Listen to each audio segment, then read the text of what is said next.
Bom dia a todos e a todas. Eu queria dar as boas-vindas, né, nesses 2 dias de seminário Genocídio Indígena, que vai ocorrer aqui nesse auditório. Infelizmente, o doutor Antônio Bigonha, que é o coordenador da 6ª Câmara, não pôde estar presente. Ele pediu desculpas pela ausência dele, mas temos o prazer de receber aqui o doutor Luciano Maris Maia, que é vice-procurador-geral da República e que vai participar dessa mesa da abertura. Então, eu vou passar a palavra para ele, né? Depois eu falarei um pouco como coordenador do LINDE e depois também teremos um depoimento em vídeo de Adama Dieng, que é conselheiro especial do secretário-geral para a prevenção do genocídio da ONU. Então, doutor Luciano, a palavra é com o senhor. Bom dia a todas e todos. Esse tema, genocídio de povos indígenas no Brasil, não é um tema de discussão teórica, é uma questão prática do presente. Aqui, vendo a querida amiga Alcida Rita Ramos, nós lutamos juntos e construímos juntos a argumentação do caso do massacre de Hashimu, em 1993, lá em Roraima, na comunidade chamada Hashimu, os Hashimuteri, onde teve um papel importantíssimo, desde então, o Davi Copenaua Yanomami.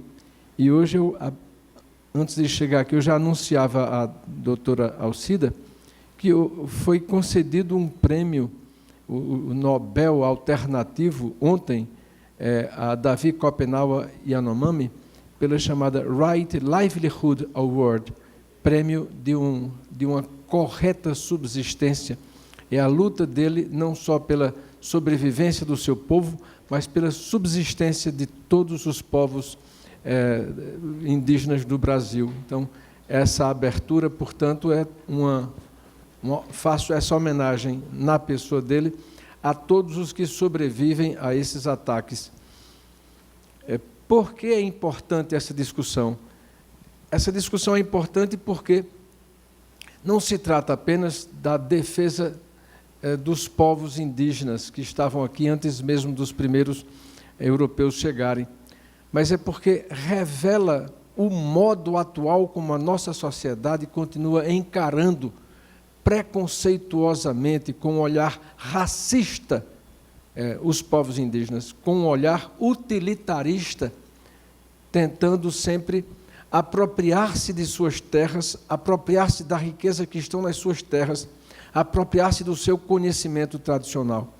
Nesse sentido, conhecer a dinâmica do genocídio do passado, do genocídio presente no processo de colonização civilizatório, mas também no processo recente em que o Brasil vivencia a tomada das terras dos índios, é necessário para podermos ajudar na preservação de suas identidades enquanto grupos indígenas, a sua subsistência enquanto povos com possibilidade de vida, com a cultura própria sua, mas também com a sua própria existência enquanto pessoas. Apenas para ter uma ideia, desde a primeira Constituição no Brasil, que se tratou da temática indígena, que é a Constituição de 1934, de lá para cá se passaram 85 anos, e o Brasil ampliando constitucionalmente o respeito aos direitos dos índios. Mas, de então, da década de 30 do século passado para agora, nós passamos a ter, de 40 milhões que éramos, hoje somos 210 milhões. Mais de 4 novos Brasis se somaram àquele Brasil. Ou seja, são 170 milhões de pessoas que se somaram àquelas 40 e se somaram tomando terras dos índios. Basta ver a história do Paraná, a história do Rio Grande do Sul, a história do Mato Grosso, a história do Pará. É uma história de destruição das culturas e dos povos indígenas. Portanto, é necessário tomar conhecimento de que as celebrações dos êxitos nos avanços da colonização e na construção do crescimento econômico é feito sobre o sangue dos índios e as suas culturas sepultadas. Daí porque esse seminário é, ao mesmo tempo, um espaço de reflexão e um espaço de tensionamento para que consigamos estar ao lado dos índios, assegurando o seu direito à vida, à subsistência, à cultura e à dignidade. Obrigado, doutor Luciano. Bom, eu como coordenador do LIND, né, o LIND é o Laboratório de Indigenismo e Etnologia aqui do Programa de Pós-Graduação em Antropologia da UNB. Eu queria dizer que é uma grande satisfação, né, estar aqui, o LIND, participando junto com a Sexta Câmara da organização desse seminário. O LIND tem buscado fazer convites, parcerias com outros departamentos da Universidade de Brasília e fora dela, e também com a comunidade em geral, né? E nesse sentido, a professora Alcida tem contribuído bastante na organização de eventos e de publicações, aprofundando esse diálogo, né, sobre a questão indígena e principalmente também sobre os direitos indígenas, né? E além das fronteiras do Brasil, numa perspectiva comparativa. E nessa perspectiva comparativa com outros países latino-americanos, em torno da temática dos direitos indígenas, eu queria lembrar aqui rapidamente 2 eventos importantes que o LIND organizou, embora eles já tenham sido feitos há mais de 10 anos, né, mas são eventos que marcaram o LIND, né. O primeiro, o seminário internacional chamado Constituições Nacionais e Povos Indígenas, que foi realizado aqui em maio de 2007, e que, além do Brasil, discutiu os direitos constitucionais dos povos indígenas na Colômbia, Venezuela, Chile e Argentina, e que resultou também numa publicação com o mesmo título, uma publicação, se não me engano, pela editora da UFMG, e também tem uma versão em espanhol pela Biala, né? Calca. É. E também o outro seminário internacional, que eu tive o prazer de organizar com a professora Alcida, chamado Povos Indígenas e Poder Político na América Latina.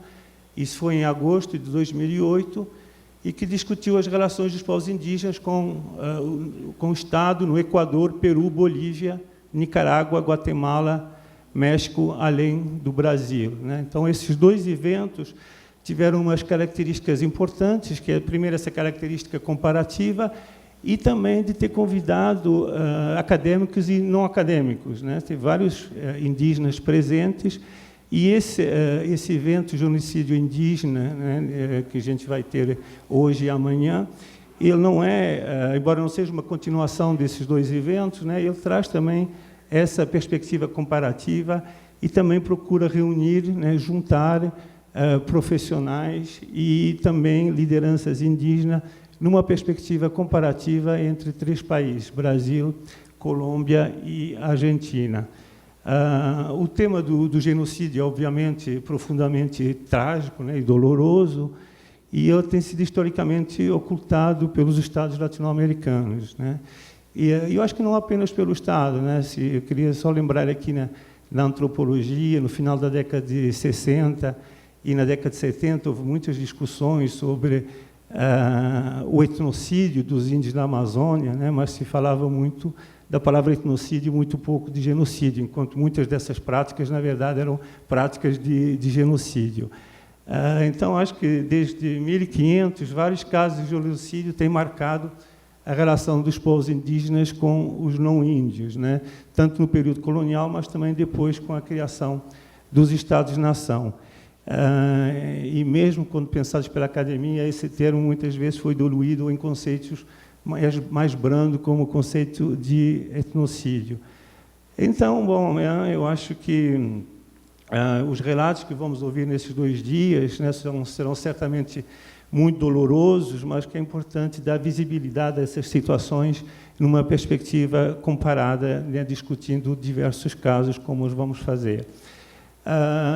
Bom, para finalizar, eu queria agradecer as pessoas que contribuíram para a realização desse seminário. Bom, e agradecer, antes de tudo, a professora Alcida, que alguns meses atrás teve essa ideia, né, e que conseguimos concretizar, né, e reunir aqui todos os participantes. Queria agradecer à Sexta Câmara do Ministério Público Federal e na pessoa do Dr. Luciano, aqui agradecer a presença de todos os procuradores e procuradoras que aceitaram o convite para participar deste evento e comentar as apresentações. Queria agradecer o Marco Paulo também, né, e a Patrícia Mendonça, que fizeram essa ponte entre o DAN e a Sexta Câmara. Agradecer a todos os colegas antropólogos e não antropólogos e aos representantes indígenas, né, que estão aqui presentes e que agradeceram compor, enfim, participar desse seminário. E um agradecimento muito especial aos nossos, né, colegas da Argentina e de Colômbia, né, por estar presente aqui. É sempre um prazer, né, rever colegas como a Miriam, a Cláudia, e também, obviamente, né, conhecer novos colegas. Então, tenho certeza que todos terão contribuições muito importantes para se pensar o genocídio e, de modo mais geral, as relações dos povos indígenas com os Estados. Então, eu queria dar a todos as boas-vindas aqui na UNB. Queria agradecer à Associação Brasileira de Antropologia, que nos apoiou em toda a organização desse seminário, né, na logística, e, principalmente, agradecer ao Roberto e à Silvana. Agradecer ao ICS, né, o diretor aqui, o Luiz Roberto Cardoso de Oliveira, está aqui presente. Agradecer também ao DAN e ao programa de pós-graduação e à equipe que está fazendo a transmissão pela internet. Agradecer também à secretaria, a toda a equipe da secretaria. E também agradecer ao Fernando. Cadê o Fernando? Está aqui, né? O Fernando está sendo fundamental na organização desse seminário. Bom, espero que não esqueci ninguém. Se eu esqueci, me desculpem, por favor. Mas antes de encerrar essa mesa de abertura, e depois a gente vai ter, antes de iniciar a primeira mesa, teremos um pequeno coffee break de uns 10, 15 minutos. Antes disso, eu queria... a gente tem um depoimento, né, que foi gravado pelo senhor, em vídeo, do senhor Adama Dieng, que é o conselheiro especial do Secretariado-Geral para a Prevenção do Genocídio da ONU. Ele não pôde estar conosco aqui, mas ele mandou um depoimento via vídeo, né? Então, eu peço a gentileza, Fernando, se você puder passar, né? Obrigado, gente. Bom seminário a todos e a todas. About the vulnerability of indigenous people, but also because this allows me to raise these concerns hand in hand with the Ministerial Vehicle and with other partners covering the countries addressed in this seminar. In the fight for protection and against genocide, all hands must be on deck. We all, international organizations, national institutions, academia and civil society, have a role to play. I have been paying close attention to the challenges that indigenous communities are facing in the countries you will be discussing, and they are of concern to me. It is very clear to me that the prevention of genocide and of other atrocities crimes is relevant to the situation of indigenous people in these countries and around the world today. While my mandate is forward-looking and it is focused on prevention, and I'm not in a position to determine when and where the genocide has been committed, I cannot but emphasize that the way the past is addressed has an impact in the present and in the future. Accountability for allegations of genocide and atrocity crimes is important, not only to obtain justice for the victims, but also to build trust in justice and security institutions. This is central to prevention. Moreover, taking steps towards accountability is instrumental to demonstrating that all communities, whatever their identity, have a future in their country. Some will say that addressing the past is best left for historians and researchers because, after all, the past cannot be changed. I reject that notion. Such a position belongs to those who have not suffered.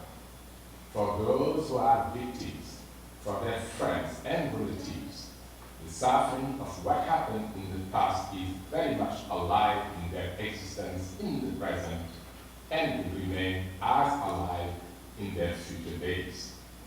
Dealing with the past is dealing with the present and dealing with the future. Accountability is central for the physical protection of communities against the risk of future crimes. The protection of indigenous peoples is an essential responsibility of states and is linked to their responsibility to protect population not only from genocide, but also from war crimes, ethnic cleansing, and crimes against humanity, as well as their incitement.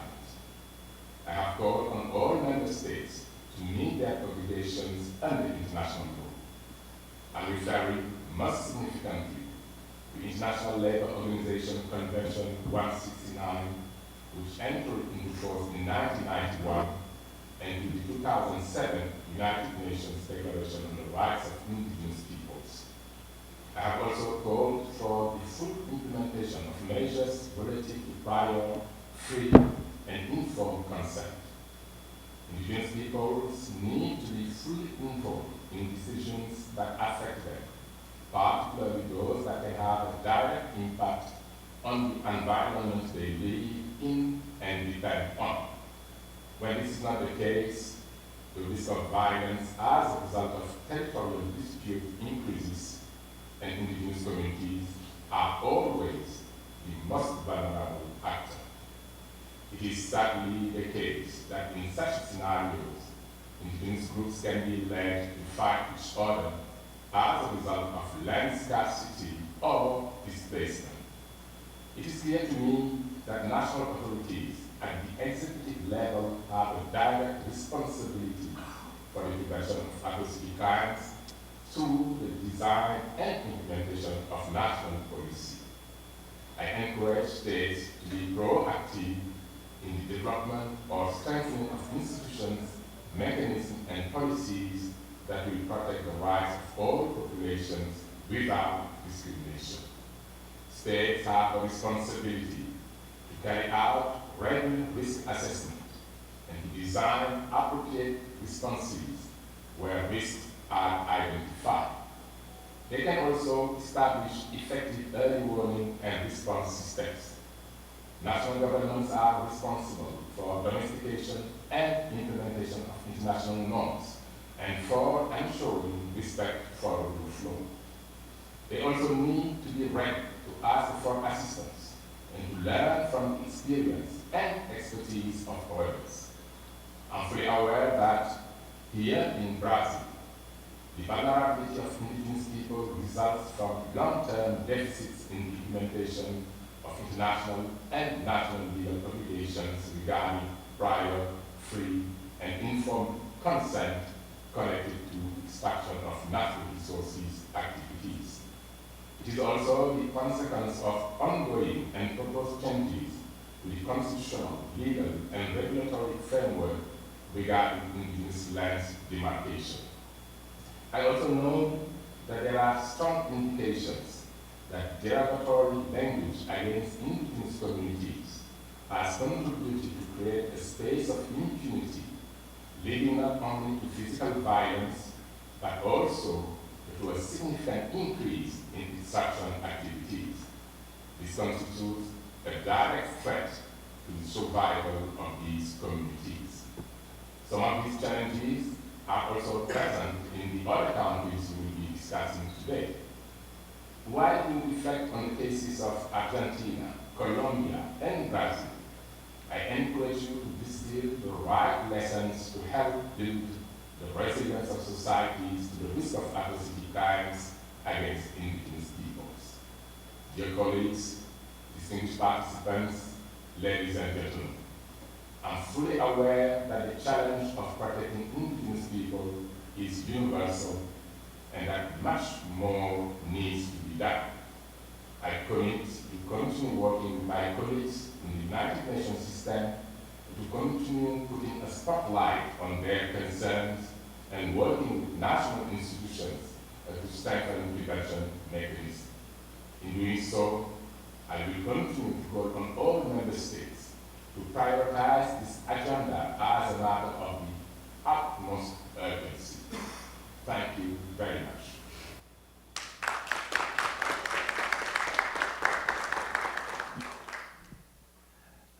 Então, eu só queria lembrar que, depois desta mesa de abertura, vamos ter um pequeno coffee break e depois, no dia de hoje, vamos discutir os casos de genocídio na Argentina, amanhã pela manhã na Colômbia e amanhã à tarde no Brasil. Tá? Então, com isso, eu encerro essa mesa de abertura, agradecendo mais uma vez a todas e a todas pela presença. Obrigado.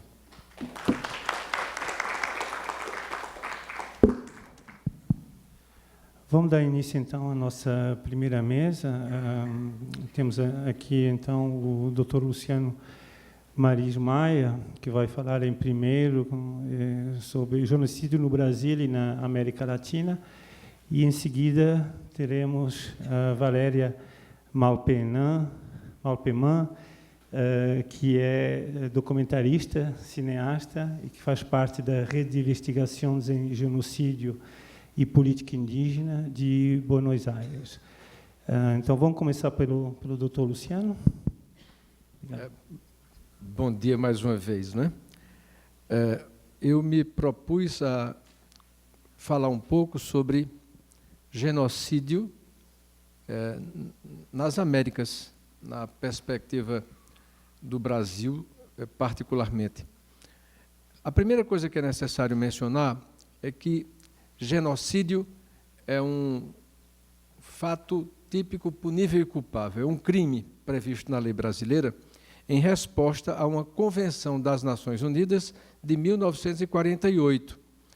A Declaração Universal dos Direitos Humanos é do dia 10 de dezembro de 1948.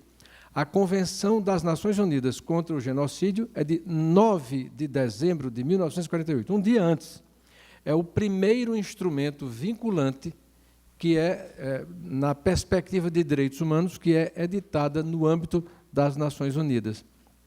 E essa convenção foi incorporada ao direito brasileiro em 1952, ou seja, desde 1952, no Brasil, genocídio passou a ser previsto como um dever do Estado prevenir e reprimir.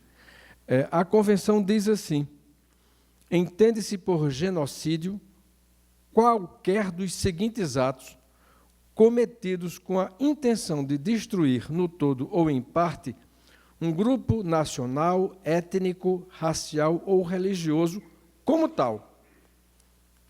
Assim sendo, matar membros do grupo, causar lesão grave à integridade física ou mental de membros do grupo, submeter intencionalmente o grupo à condição de existência capaz de ocasionar-lhe a destruição física total ou parcial, adotar medidas destinadas a impedir os nascimentos no seio do grupo, efetuar a transferência forçada de crianças do grupo.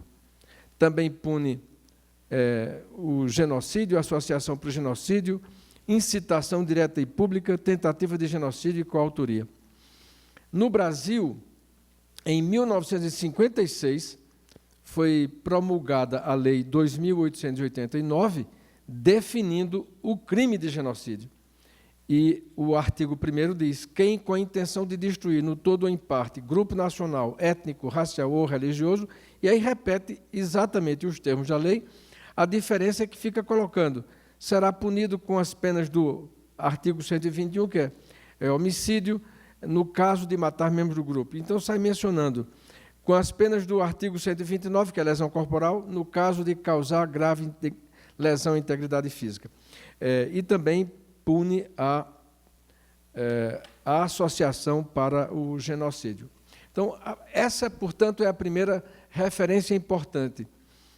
Quando nós falamos de genocídio, nós estamos falando de uma conduta que passa a ser configurada, classificada, de 70 anos para cá, ou de quase 71 anos no âmbito das Nações Unidas, mas no âmbito brasileiro, de 1956 para cá. Então, há 63 anos, há um crime de genocídio no Brasil. A perspectiva das Nações Unidas criou algumas categorias sendo protegidas enquanto tal. Grupos étnicos, raciais, religiosos. Não houve ali uma proteção para grupos políticos, por assim dizer, para você, quando você agride alguém em razão do pensamento político, de participação em um partido político, por exemplo. Então, essa foi uma das queixas que se fez lá na origem. Igualmente, quando se teve ali em mente, se pensou no que tinha acontecido com o Holocausto contra judeus, ciganos e homossexuais na Alemanha. Mas essa perspectiva não foi inicialmente prevista para o que acontecia com os povos indígenas, nem no Brasil, nem em parte nenhuma. Além do que, o delito de genocídio é profundamente estigmatizante para os Estados-membros. Então, um diplomata, alguém da diplomacia, alguém que atue no circuito de Genebra e Nova Iorque, do âmbito das Nações Unidas, a pecha, o rótulo, o estigma de genocídio é muito grave para os países, de tal maneira que eles evitam duramente.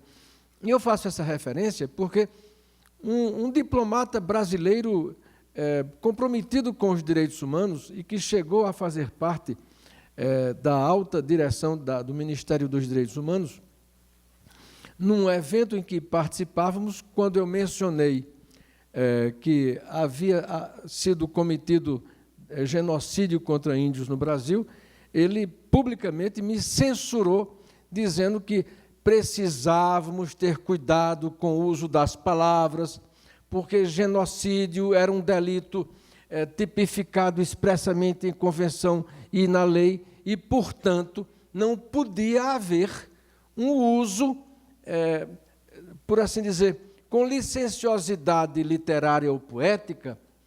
Eu, sendo nordestino, primeiramente, e, portanto, um repentista e um que normalmente gosta de um debate, alguém me perguntou na Paraíba, por que você só escolhe temas polêmicos? Eu digo, eu não escolho os temas polêmicos, eles é que me procuram.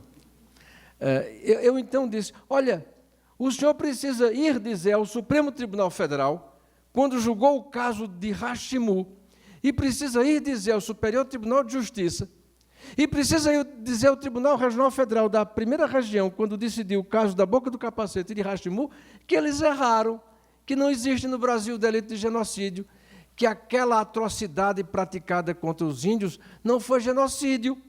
Ou então, o senhor tem que reconhecer que o senhor está sendo desconhecedor de fatos do direito brasileiro.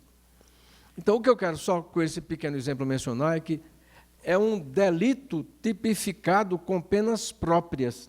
E, ao mesmo tempo, é um delito que permite várias formas de conduta. Matar membros do grupo e até não matar. Por exemplo, forçar um grupo a sair migrando de um lugar para outro, você não matou ninguém, mas pode ser genocídio, se aquilo impedir a reprodução física e cultural do grupo, se você faz a esterilização forçada em mulheres e, portanto, impede a reprodução, igualmente. Há não sei se vocês têm conhecimento de um estudo recente, recente é de 2015 para cá, da Comissão de Verdade e Reconciliação